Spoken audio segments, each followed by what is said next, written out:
Be careful to follow every command I am giving you today, so that you may live and increase and may enter and possess the land the Lord promised on oath to your ancestors.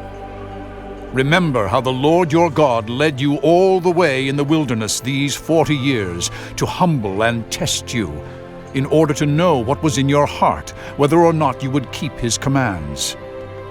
He humbled you, causing you to hunger and then feeding you with manna, which neither you nor your ancestors had known, to teach you that man does not live on bread alone, but on every word that comes from the mouth of the Lord.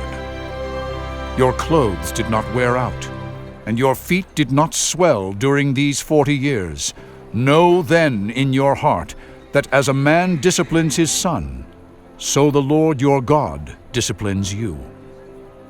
Observe the commands of the Lord your God, walking in obedience to him and revering him.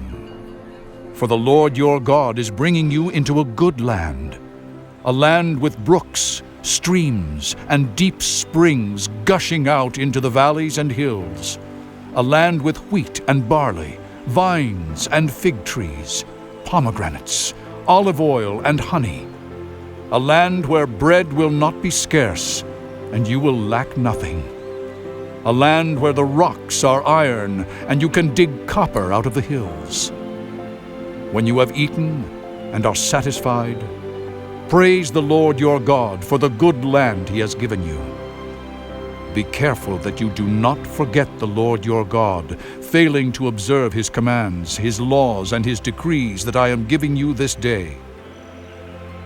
Otherwise, when you eat and are satisfied, when you build fine houses and settle down, and when your herds and flocks grow large, and your silver and gold increase, and all you have is multiplied, then your heart will become proud, and you will forget the Lord your God, who brought you out of Egypt, out of the land of slavery.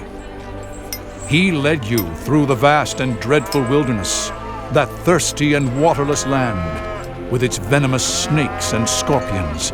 He brought you water out of the hard rock. He gave you manna to eat in the wilderness, something your ancestors had never known, to humble and test you, so that in the end it might go well with you. You may say to yourself, "My power and the strength of my hands have produced this wealth for me." But remember the Lord your God, for it is he who gives you the ability to produce wealth, and so confirms his covenant which he swore to your ancestors, as it is today. If you ever forget the Lord your God, and follow other gods and worship and bow down to them, I testify against you today that you will surely be destroyed. Like the nations the Lord destroyed before you, so you will be destroyed, for not obeying the Lord your God.